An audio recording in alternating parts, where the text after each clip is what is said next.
about an earthquake, a 5.6 that hit over near the Pacific coast, about a little over 100 miles northwest of Sacramento. The city of Fort Bragg's police department is saying at this time no damage has been reported within that city.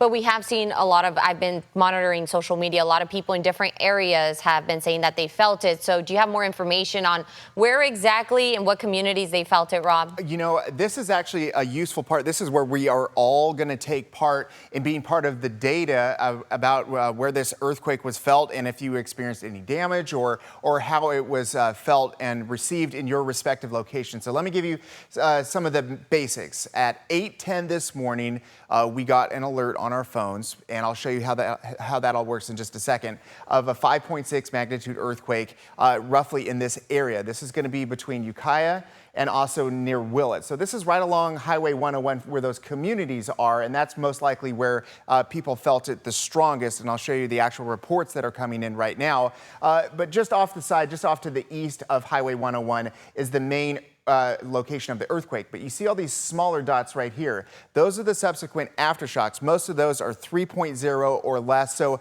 a little bit of rumbling, mostly detected on equipment, but not causing any additional problems. And that's usually how it goes. There's an initial earthquake, and then there's a series of aftershocks.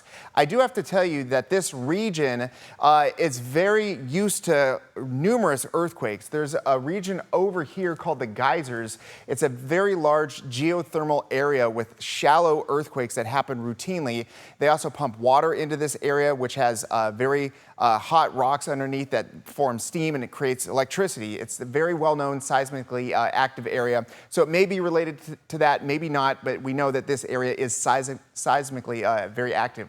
Then if you can go to the USGS website, they want to hear from you. Did you feel this or not? And as you can see with the reports coming in, on this scale here of how severe was it, as you get closer to the epicenter, as you would imagine, near Ukiah, near Willits, that's where they felt it the strongest. But even in communities up and down, north, south, east, and west, they felt it fairly strongly. And then once you get farther away, places in the Bay Area, we've got Sacramento, we've got Red Bluff, Redding, even as far away as Eureka, felt some sort of shaking, very much on the lighter side. So this is something that they use with data, and then they use it in the future to try and figure out with these magnitude earthquakes, how far away could there be impacts? That's the next part of it for the MyShake and the Shake Alert basics. So we've got essentially these very fast moving waves that immediately start moving out ahead of the actual rumbling of the ground. Moves through the ground. We've got sensors. Once they're picked up on the sensors, it goes into a processing center, and then it goes to people far away.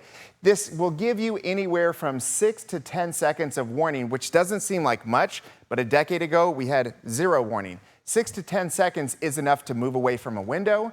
It's enough to move into a doorway, to find shelter if you're near a desk. So there's enough, and it's getting better and better, and it's now coming to where you are at. Of course, TV is very helpful, or on our streaming app right now, we can give you the basics, but they want to get this information to you. So you can download the MyShake app, and then you want to make sure that it's set up so that it's just going to pop up. We use our phones all the time for various things. This is the kind of information you really want to know immediately. And so if you just highlight that and toggle that switch, it's going to get right to you. So these are some of the options that you have available to you now. Let's go back to some of the biggest earthquakes in California history. 0 warning, 7.9. These are some of the big ones that we've recorded in California history. Of course, the very famous San Francisco earthquake in 1906.